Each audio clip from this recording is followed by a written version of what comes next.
Chapter 28 Ashwini Krishna Chaturthi Vrat. Om Shri Ganeshaya Namaha. Dashratha requested, "You have narrated the legends of Bhadrapad Sankashti Chaturthi. I am not yet content. Please tell me about the glory of Ashwini Sankashti Chaturthi." Sage Vasishta said, "I shall narrate a legend about that vrata, which is a bestower of all siddhis. Listen, this should be to your satisfaction. As a result of the penance observed by Parvati and Shankara, their worship of Ganesha and the vratas that they had observed for 1,000 heavenly years, Ganesha incarnated as a son. In addition, Kartikeya was also born as their natural son. Since Ganesha was not their natural son, their love was biased towards Kartikeya. Kartikeya would compete with Ganesha. They would often argue over who was going to be married first. Kartikeya would insist that he would be the first to be married. Seeing their competition, Shiva and Parvati were faced with a dilemma. They were worried that since Ganesha was the incarnation of the Supreme Brahma, if they displeased and angered him, he may deprive them of their special status and position in this world. Skanda was sidelined, the commander of the army. Kartikeya was enraged.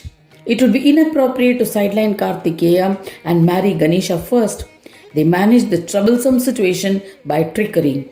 Shiva and Parvati devised a plan and summoned both their sons together. They told them that the one who would circumvent the earth and return first will be married first. There's no doubt about it. Gananatha said, "O Sadashiva, I am the eldest son. Why are you disregarding me? The decision is against the teachings of scriptures. Yet I shall obey as it is your command. Besides, I am obese and my vehicle is a mouse. It is beyond my capacity to perform the circumambulation of the earth." Having said thus, Ganadisha remained peacefully at home. Skanda was overjoyed. He mounted on his peacock and went off on a journey for circumambulation of the earth. Skanda began his journey with great speed. Ganesha exhibited his powers of Maya. He performed puja of Shiva and Parvati and then circumambulated both of them. He then said, "O Shankara, now you must marry me first." Circumambulation of one's own mother and father is equivalent to circumambulation of the earth. This is accepted and mentioned in the Shastras.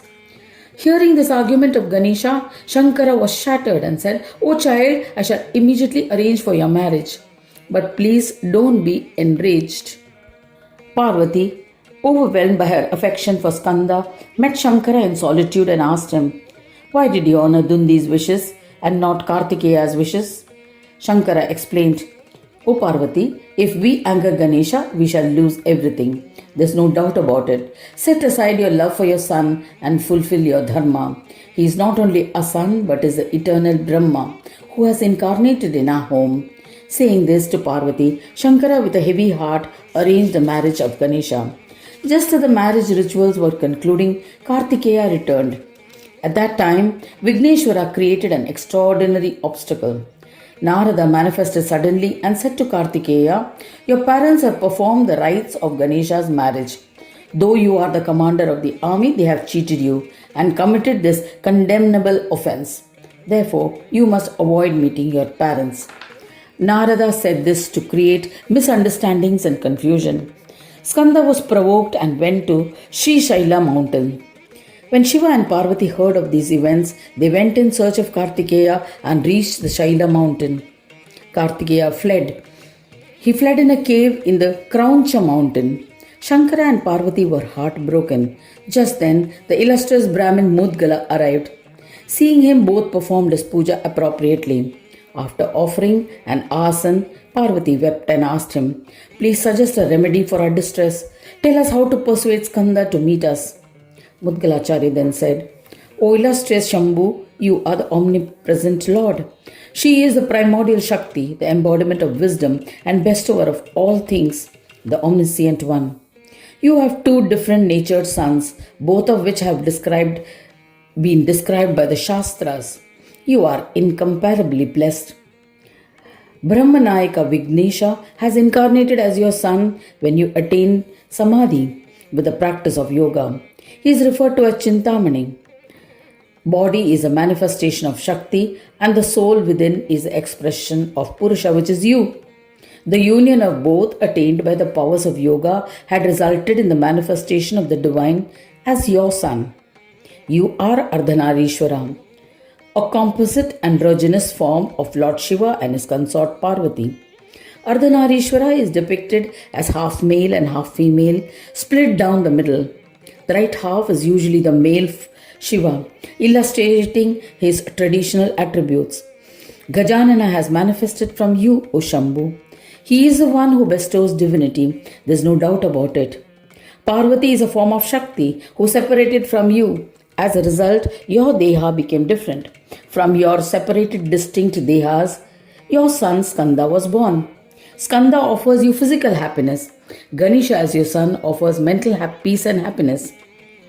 O Shambhu, since you consider yourself as a separate entity, you love Skanda more. Since you do not have complete faith in the Supreme Brahma form of Ganesha, you have faced the difficulty.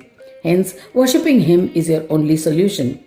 Condemn these petty issues and meditate on Brahma, and your difficulties will be immediately abated. The issues will disappear and so will the unhappiness. I believe that when you thought of marrying Skanda first, as suggested by Shakti, you showed disrespect to Vigneshwara. This is the reason that Ganesha's disrespect is followed by your failure and your separation from Skanda. You must surrender to Vigneshwara now. Having said these words, which inflicted terrible hurt, Mudgalacharya departed. Shiva and Shakti both accepted the truth. Disregarding their love for Skanda, they worshipped and sang bhajans of Vigneshwara. Then on the Ashwini Chaturthi that followed, a vrata was observed by them as per protocols prescribed by the scriptures. Maya, who entices and deludes all, was relinquished by Shankara and Parvati. They became calm and established in peace. They realized that Vigneshwara had created the perplexing situation.